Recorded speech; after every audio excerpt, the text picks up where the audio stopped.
दरअसल गिरिराज सिंह ने भागलपुर, बिहार के भागलपुर से ये यात्रा शुरू किया और अब वो पूर्णिया में है कि बड़े साजिशन इस देश में एमवाई समीकरण बनाया गया। इस देश की तबाही के लिए एमवाई समीकरण बनाया है। भागलपुर में सनातनियों की रक्षा, हिंदुओं की रक्षा यादवों ने की। जब यादवों ने लाठी उठाया उसके बाद सब जिहादी घर में घुस गए। लालू ने मीम भीम के जगह एमवाई समीकरण किया और भागलपुर के दंगाइयों को लालू राज में बचाया गया दोनों तरफ से।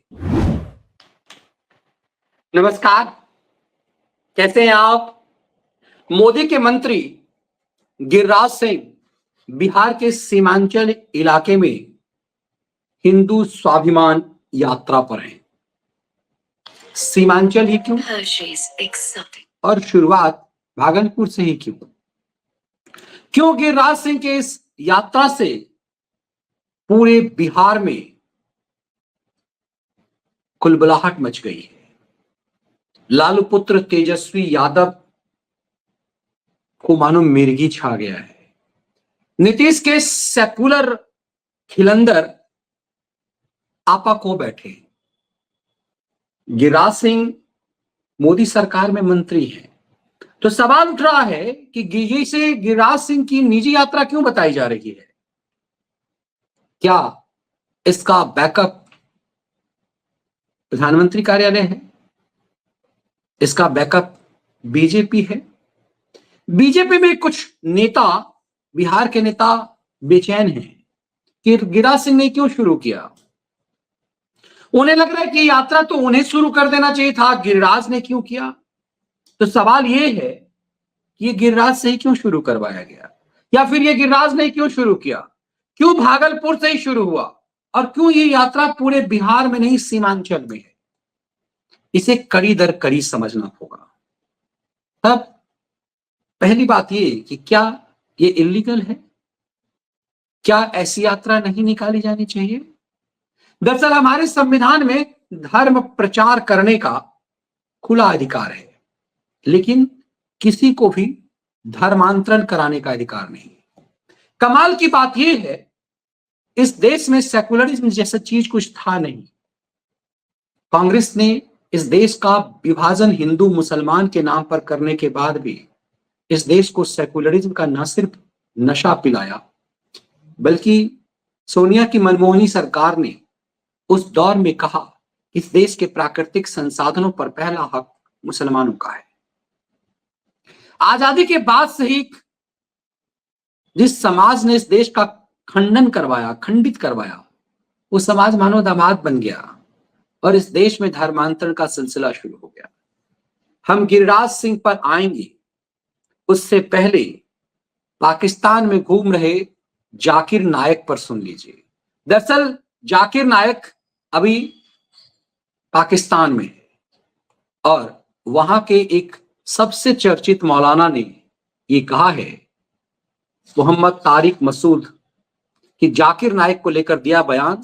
उसने कहा है कि जाकिर नायक को 1 साल के लिए इंडिया में छोड़ दो, आधा भारत मुसलमान हो जाएगा।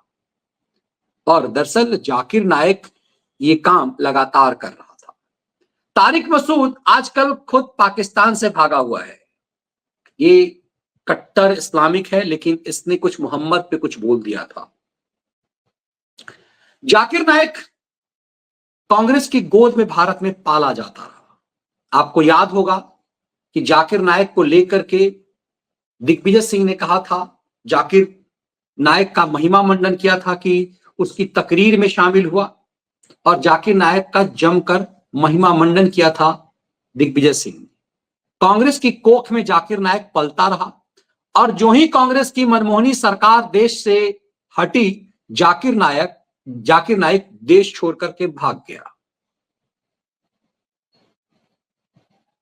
और इस जाकिर नायक के बारे में कहा जाता है कि इसने बड़े पैमाने पर इस देश में धर्मांतरण कराया।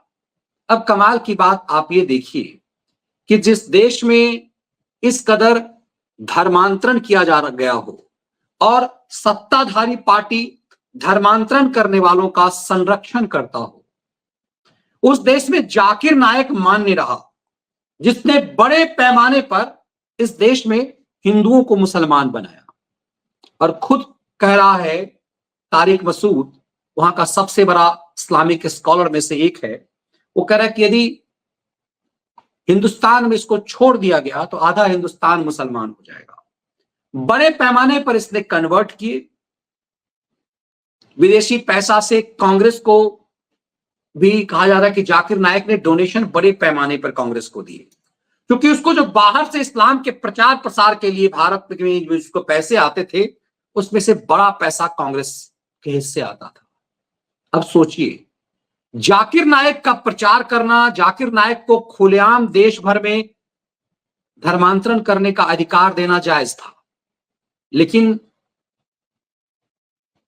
गिरिराज सिंह या कोई यदि हिंदू स्वाभिमान यात्रा निकाले तो गलत है।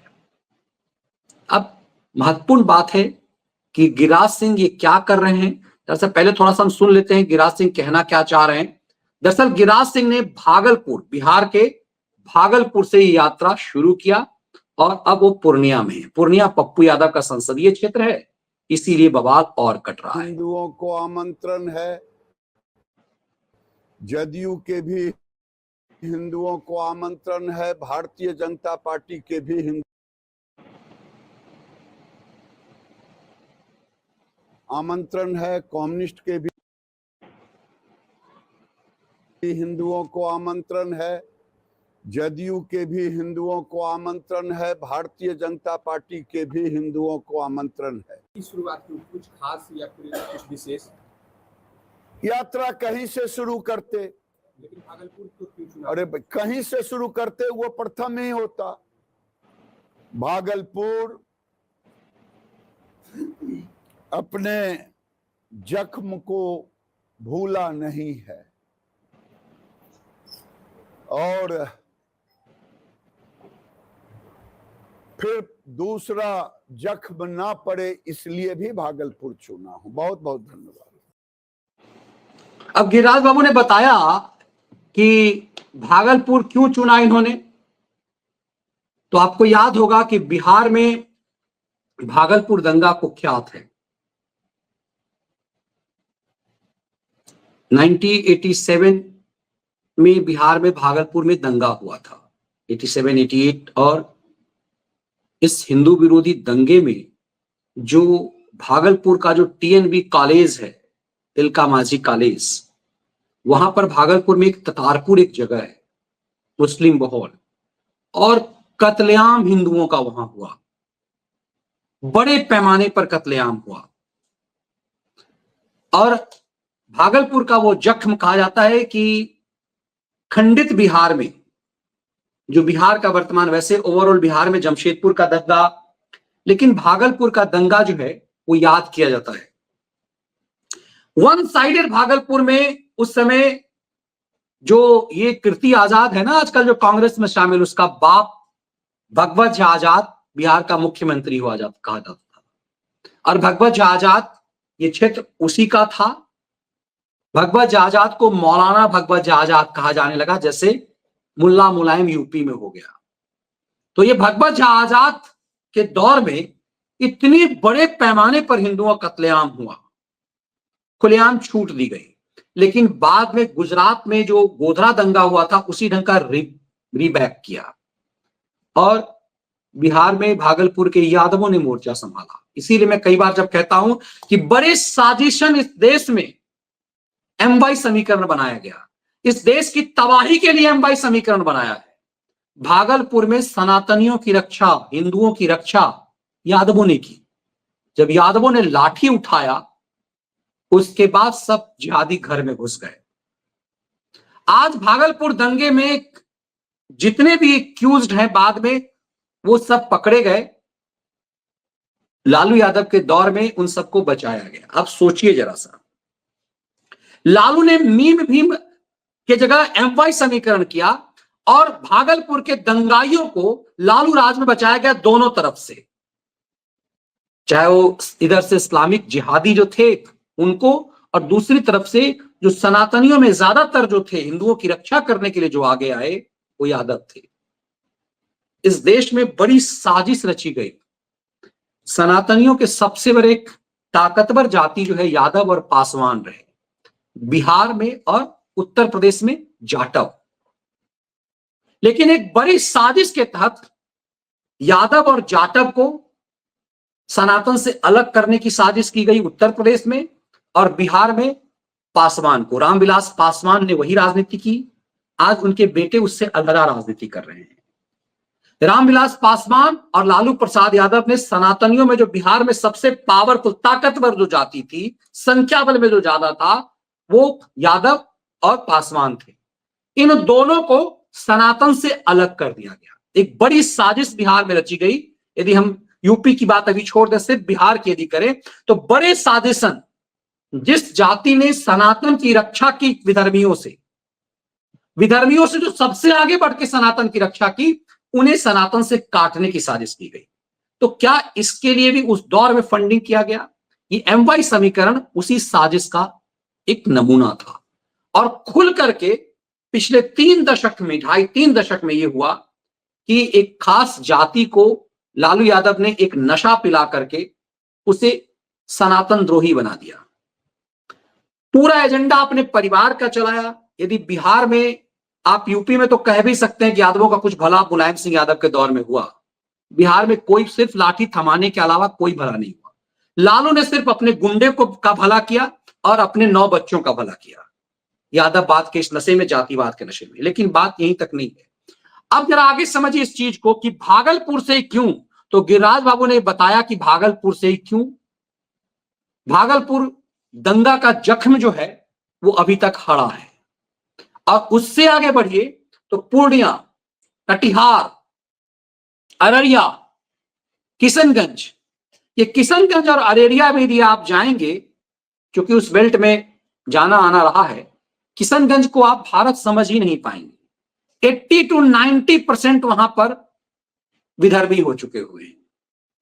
और वहां अररिया, किशनगंज, पूर्णिया, इन सब जिलों में जो सरकारी स्कूल है ना, मुस्लिम बहुल इलाके में, मदरसा की बात नहीं कर रहा, मुस्लिम बहुल इलाके में जो सरकारी स्कूल है, पूर्णिया, अररिया, किशनगंज, इन सब इलाकों में वो शुक्रवार को बंद होता है।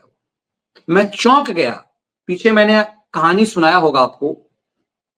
मेरी एक रिश्तेदार की शादी थी, ससुराल पक्ष चूंकि मेरा उधर ही है, सीमांचल में है, तो मेरे एक क्लोजली रिलेटिव की ससुराल पक्ष में शादी थी। उस शादी में मैं बारात में था। मैंने बारात में देखा, सोचिए कि 90%, 80 to 90% बाराती विधर्मी थे। मैं चौंक गया कि बारात 80 to 90% विधर्मी कैसे हो सकता है। 80% विधर्मी थे। और वो सब दाढ़ी वाले, बड़े बड़े, ऐसा नहीं कि चलो एक आध दोस्त आपके होते हैं तो आ जाते हैं बारात में, लेकिन वो पहचान दिलाने वाले विधर्मी थे। तो शादी के कुछ दिन बाद मैंने पूछा, दूसरे किसी फंक्शन में भेंट हो गई दूल्हे से जिनकी शादी थी। हमने कहा आपकी शादी में इतनी बड़ी संख्या में विधर्मी थे, इसकी वजह? ब्राह्मण की शादी में इतनी संख्या में विधर्मी? तो उन्होंने बताया कि मैं सरकारी स्कूल में जहां काम करता हूं, पूर्णिया के जिस स्कूल में मैं काम करता हूं,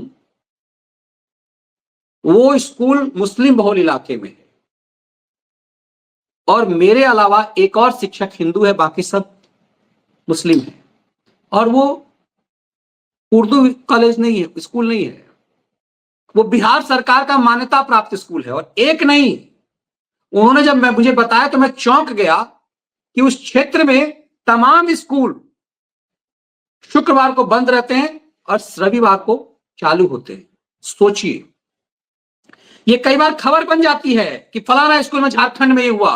सीमांचल इलाके में ये रूल है, शुक्रवार को स्कूल बंद रहता है और रविवार को खुला रहता है। तो उन्होंने ये बताया कि भाई मुझे वहां उनके बीच में काम करना है, तो मेरी बारात में वही लोग होंगे। तो समझिए कि कितना दबाव है कि आपको निजी फंक्शन में, आपके पारिवारिक फंक्शन में, शादी विवाह में आपके रिलेटिव होंगे या विधर्मी होंगे। तो खाना भी उन्हीं के हिसाब से बना, उन्हीं के हिसाब से भोजन बना।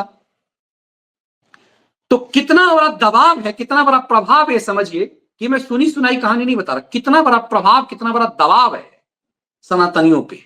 और यदि गिरिराज जैसे लोग ये काम नहीं करेंगे, और वो बांग्लादेश का बॉर्डर इलाका है, किशनगंज बांग्लादेश का बॉर्डर इलाका है, अररिया बांग्लादेश और नेपाल का बॉर्डर इलाका है। आप कल्पना कीजिए, यदि अररिया और किशनगंज में इतने बड़े संख्या में विधर्मी हैं, तो किशनगंज के उस तरफ भी वही होंगे जो नेपाल एरिया आता है, अररिया का उस तरफ भी जो नेपाल एरिया आता है, और किशनगंज से साइड, किशनगंज का दो देशों का बॉर्डर किशनगंज टच करता है, नेपाल का भी और बांग्लादेश का भी। आप समझिए कितना खतरनाक है। किशनगंज में 80 to 90% विधर्मी है, और किशनगंज एक ऐसा डिस्ट्रिक्ट है भारत का जो दो देशों का सीमा टच करता है, बांग्लादेश और नेपाल का। तो समझिए, और उसी किशनगंज के आगे जो सिल्लीगुड़ी है, उसको चिकन नेक बनाने की प्लानिंग बनी थी। किशनगंज के नेक्स्ट जो डिस्ट्रिक्ट है बंगाल में, वो सिल्लीगुड़ी है। सिल्लीगुड़ी कोई चिकन नेक बनाने की प्लानिंग सरजील इमाम ने की थी शाहीन साजिश में। अब इस पूरे परिप्रेक्ष्य को समझिए। वो जो पूरा बेल्ट है, किशनगंज, अररिया, पूर्णिया, इस पूरे बेल्ट में कांग्रेस और आरजेडी को यह गुमान रहा कि तुष्टीकरण का वोट उसकी बपौती है। इस भ्रम को कैसे असउद्दीन ओवैसी ने हैदराबाद से आके तोड़ दिया कि किशनगंज में 5-5 विधायक असउद्दीन ओवैसी के हो गए, क्योंकि किशनगंज में 80 to 90% लगभग विधर्मी है। अब 80 to 90% यदि वो हैं, तो ये जो भ्रम था, तुष्टीकरण का जो भ्रम कांग्रेस पार्टी को है, किशनगंज इस देश को समझने के लिए बहुत कुछ है। ये कांग्रेस को भ्रम था कि तुष्टीकरण का वोट उसकी बपौती है, उसके बाद आरजेडी को लगा कि नहीं उसकी बपौती है। किशनगंज ने आरजेडी और कांग्रेस दोनों के इस भ्रम को तोड़ दिया कि तुम्हारी बपौती नहीं है। वो तब तक है जब तक वो 40% के नीचे है, तब तक तुम्हारा वोट बैंक हो सकता है, ताकि तुम MY समीकरण जोड़ दो। 40% विधर्मी वोट, यदि 10% 5% भी MY समीकरण का वोट हो गया, यादव का वोट हो गया, तो तुम्हारी सरकार बन जाएगी। लेकिन जब असउद्दीन ओवैसी ने वहां अपनी पार्टी का चुनाव लड़वाया, तो किशनगंज में 5-5 MLA असउद्दीन ओवैसी ले गया। यह बहुत बड़ा तमाचा है सोचने के लिए। और यह प्रमाण उत्तर प्रदेश में कांग्रेस को लगता था कि पूरा विधर्मी वोट, तुष्टीकरण का वोट उसका है। मुलायम सिंह यादव ने उस अहंकार को तोड़ दिया। बिहार में कांग्रेस को उस अहंकार को आरजेडी ने तोड़ दिया, और इन सबके अहंकार को असउद्दीन ओवैसी ने किशनगंज में तोड़ दिया। कश्मीर में भी उदक के गए थे अखिलेश यादव, हर की जमानत जब्त हो गई। कांग्रेस की सभी जगह लगभग जमानत जब्त हुई। जम्मू में कांग्रेस का सिर्फ मुस्लिम सीट पर, जहां पर कांग्रेस को ने टिकट दिया था, वही जीता, क्योंकि गठबंधन नेशनल कॉन्फ्रेंस से था। यदि जम्मू में उन सीटों पर नेशनल कॉन्फ्रेंस ने कांग्रेस को टिकट नहीं दिया होता, मतलब गठबंधन नहीं किया होता, तो वहां से भी नेशनल कॉन्फ्रेंस ही जीतती। तो जो 6 सीट जम्मू कश्मीर में नेशनल कॉन्फ्रेंस को कांग्रेस को मिला है, वो 6 सीट भी नेशनल कॉन्फ्रेंस के दया पर मिला है। तो जो ये कांग्रेस अपने दिग्विजय सिंह सबके माध्यम से मार्केटिंग करता है जाकिर नायकों का, ये समझना जरूरी है कि कितना खतरनाक खेल है। और इसी खेल के खात्मा के लिए बिहार में कूदे हैं गिरिराज सिंह। इसकी वजह है कि उत्तर प्रदेश में तो योगी आदित्यनाथ मिल गए, हर राज्य में इस तरह के नेता करीब करीब मिलते जा रहे हैं, लेकिन बिहार में ऐसा कोई कद्दावर नेता नहीं। नीतीश की छतरी के नीचे एक वोट बैंक आया, एक वर्ग आया, लेकिन नीतीश की व्यक्तिगत छवि तो बहुत अच्छी रही, लेकिन नीतीश के अंदर जो सेकुलरिज्म का जो रोग रहा, उसने बिहार को बहुत क्षति पहुंचाया है। अब नीतीश का युग खत्म हो रहा है। आसानी से सरकार के पूर्ण रूप से समर्थन में तो नहीं आया जा सकता है, सरकार के गिरिराज सिंह को सपोर्ट किया जाए, लेकिन जो हिंदू स्वाभिमान जगाने गिरिराज सिंह निकले हैं, उसी स्वाभिमान को जगाने तो लाल कृष्ण आडवाणी निकले थे। ये अलग बात है, लाल कृष्ण आडवाणी भी जब निकले थे तो उस समय में सरकार थी उनकी, वो सहयोगी पार्टी थे,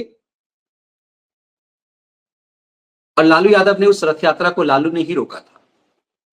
तो दरअसल मुस्लिम तुष्टीकरण का नशा इस कदर लालू यादव के अंदर रहा कि उन्होंने आडवाणी को गिरफ्तार कर लिया, और आडवाणी के गिरफ्तारी के बाद ही, जैसे एक गोली चला करके, अयोध्या में गोली चला करके मुलायम सिंह यादव मुसलमानों के नायक बन गए, वैसे ही आडवाणी को गिरफ्तार करके लालू यादव नायक बन गए।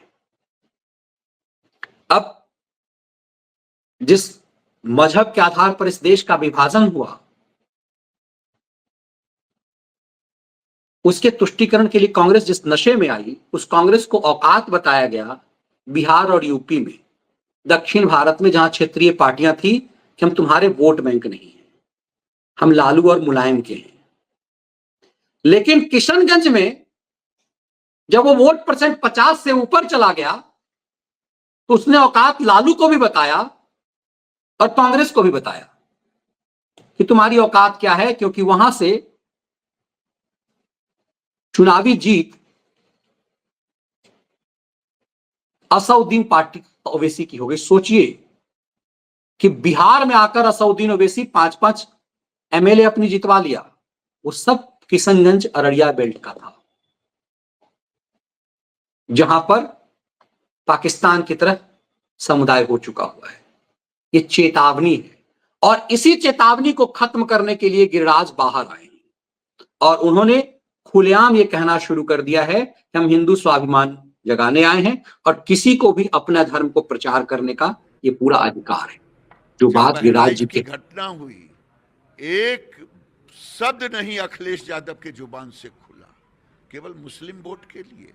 उनका तो डीएनए में ही हिंदू विरोधी है, क्योंकि माननीय स्वर्गीय उनके पिता मुख्यमंत्री मुलायम सिंह यादव जी ने कार सेवकों को गोली से भूंजा था और कहा था जरूरत पड़ेगा तो और भूंजूंगा, तो इसलिए उनके डीएनए में हिंदू विरोधी है। अब ये डीएनए में लालू यादव का तो नहीं कह रहे, लेकिन जहां से उन्होंने शुरू किया, अब ये रैली बिहार, कटिहार, ये हर जगह पहुंच रहा है। ये पूर्णिया पहुंच गया। तो भारत के अंदर केवल 3000 एक आंकड़ा है, मस्जिद था। आज तो लगता है केवल कटिहार में ही 3000 हो गया हो, और पूरे देश में 20 लाख मस्जिद हो। हमें कभी कष्ट नहीं हुआ, भले हमारा पाकिस्तान और बांग्लादेश में मंदिरें टूट गई, जला दिए गए, किसी के पेट में दर्द नहीं हुआ।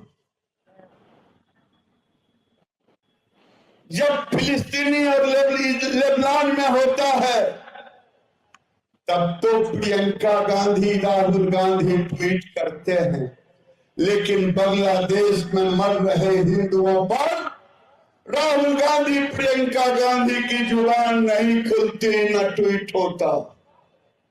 मैं इसलिए आया, राहुल गांधी तो चाहते हैं भारत में गृह युद्ध। अब देखिए, ये जो बात गिरिराज सिंह ने कह दी है, वो बहुत महत्वपूर्ण बात कही है कि फिलिस्तीन के लिए तुम रोना रोते हो, लेकिन यहां अब इससे सबसे ज्यादा पीड़ा उस बड़बोले पप्पू यादव को हुई है। पप्पू यादव, आपको याद होगा, पप्पू यादव पूर्णिया से सांसद है, और पप्पू यादव ने अभी लॉरेंस बिश्नोई वाले मामले में आपने देखा होगा कि उसने धमकी दी थी। लॉरेंस बिश्नोई वाला मामला आपको याद होगा। पप्पू यादव का क्षेत्र है पूर्णिया। पूर्णिया से वो बाहुबली, जिसका 90 के दशक में आतंक था, पप्पू यादव का आतंक था 90 के दशक में। और पूर्णिया और मधेपुरा, मधेपुरा के लिए कहा जाता है कि पोप है, जिस तरह से एक पोप के लिए कहा जाता है कि वेटिकन सिटी, उसी ढंग से मधेपुरा जो है गोप का है, मतलब यादवों का है, गोपालकों का है। मधेपुरा से चुनाव लड़ता था, बाद में पूर्णिया से, क्योंकि इस क्षेत्र में यादव और मुसलमान ज्यादा हैं, इसीलिए पप्पू यादव ने इस क्षेत्र को पकड़ा। और पूर्णिया सांस्कृतिक भूमि है बिहार की, और उस पूर्णिया का सांसद ये आदमी बना थोक में मुस्लिम वोट के बल पे, और लालू प्रसाद यादव की पार्टी को हरा दिया। कांग्रेस ने अपना टिकट इसको दिया था, वापस ले लिया। लेकिन इस बरबोले ने अभी लॉरेंस बिश्नोई के लिए जो कहा वो जरा आप सुनिए। बड़ी आप उसने ट्वीट किया था, बोला भी था, लेकिन खेकरी बंद हुई है और ये आदमी गिरिराज सिंह को भड़का रहा है। पहले जरा सुनिए इसने ट्वीट क्या किया था लॉरेंस बिश्नोई के लिए। ये देश है या हिजड़ों का फौज? सोचिए, मतलब ये ट्वीट अभी तक इसने डिलीट नहीं किया है। ये देश है या हिजड़ों का फौज है? एक अपराधी जेल में बैठ चुनौती दे रहा है, लोगों को मार रहा है, सब मूक दर्शक बने हैं। इसने ना सिर्फ अपनी जाति को हिजड़ा कहा, इसने ना सिर्फ पूर्णिया के अपने वोटर को हिजड़ा कहा, पूरे देश के लोगों को हिजड़ा कहा। इसको तुरंत अरेस्ट करना चाहिए। कभी मूसेवाला, कभी करनी सेना के मुखिया, अब एक उद्योगपति राजनेता को मरवा डाला।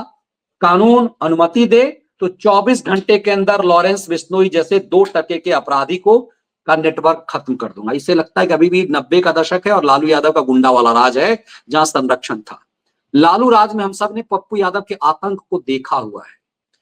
ये भी अभी भी पप्पू यादव का ये भ्रम नहीं टूटा कि ये मोदी का दौर है, ये लालू यादव के 90 के दशक का आतंक नहीं है।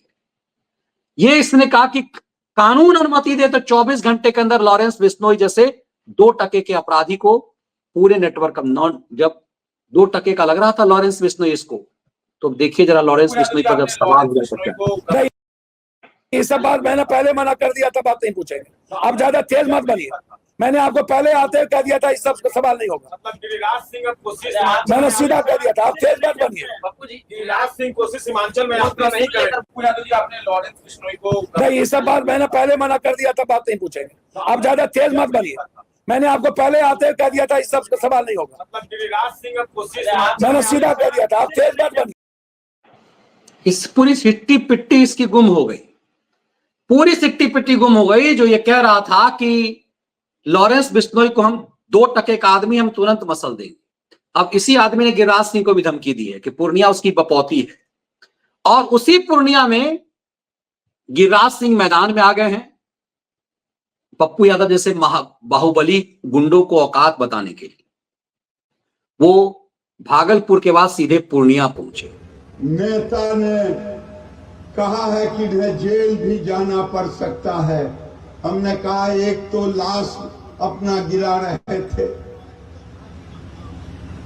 अगर मेरे शरीर में एक बूंद भी खून रहेगा तब तक ये यात्रा नहीं रुकेगी।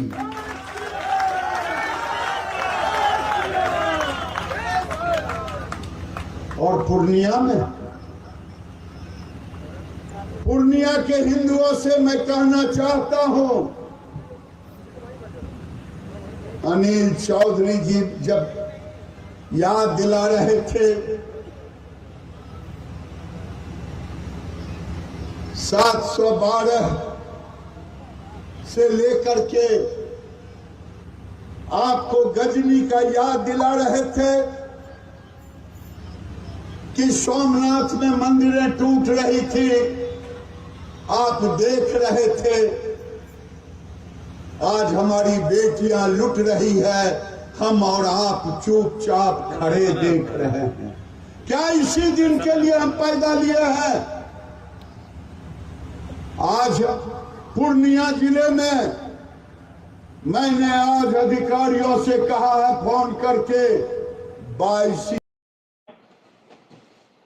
अब जरा सोचिए, जो बात ये कह रहे हैं कि पप्पू यादव ने उस समय तो लॉरेंस बिश्नोई को धमकाया, अब पप्पू यादव ने धमकाया है गिरिराज सिंह को कि पूर्णिया आओगे मेरी लाश पर आओगे, और उसी पूर्णिया में वो दहाड़ रहे थे और पप्पू यादव दुबका हुआ था। दरअसल पूर्णिया में सनातन को जगा रहे हैं पूरे पूर्वांचल में। ये जो एक नशा पाला गया, ये MY समीकरण, ये मीम भीम समीकरण, इसने इस देश को तबाही का षड्यंत्र रचा। इसलिए मैंने शुरुआत से कहा कि बिहार में सनातन की रक्षा का के लिए जो लाठी उठाया जिस जाति ने, वो पासवान और यादव ही बड़ी साजिश से इन दोनों जातियों को सनातन से विमुख किया गया। एक षड्यंत्र के तहत उन्हें एक नशा डाला गया जातिवाद का। और बिहार में ये जरूरी है कि बिहार सबसे ज्यादा जातिवाद के नशे में है। देश के सबसे पिछड़े होने के बाद भी इस स्टेट के आम जन को ये लग ही नहीं रहा है कि उसकी लाचारी क्यों है, क्यों उसे विवश किया गया है कि वो प्रवासी है, बिहार में कोई रोजगार नहीं है, और बिहार से बाहर जब बिहारी जाता है तो अपनी प्रतिभा का शानदार प्रदर्शन करता है, और वही बिहारी बिहार में प्रदर्शन क्यों नहीं कर पाता। ये चौंकाने वाला है, ये पूरी तरह से चौंका रहा है, और मुझे लग रहा है कि इस बात को समझना बहुत जरूरी है। ये खेल क्या चल रहा है, ये षड्यंत्र क्या है, इस देश के खिलाफ ये कितनी बड़ी साजिश है। और मुझे लग रहा है कि पप्पू यादव के सामने वहां उनकी छाती पर चढ़कर गिरिराज सिंह ने जो हुंकार भरी है सनातन जगाने का, वो सबसे सटीक जगह है। सीमांचल से बेहतर कोई जगह नहीं हो सकता। उम्मीद की जानी चाहिए कि गिरिराज सिंह जगा पाएंगे, ठीक वैसे ही जैसे योगी ने पूर्वी उत्तर प्रदेश को जगाया था हिंदू वाहिनी खड़ा करके। आज भी उनका हिंदू वाहिनी काम कर रहा है, तो उसी ढंग से हिंदू स्वाभिमान यात्रा है, और गिरिराज योगी के ही राह पर निकल पड़े। ये वीडियो विश्लेषण आपको कैसा लगा, इसके कंटेंट पसंद करें, वीडियो लाइक और शेयर जरूर कीजिए। बहुत बहुत धन्यवाद। वंदे मातरम।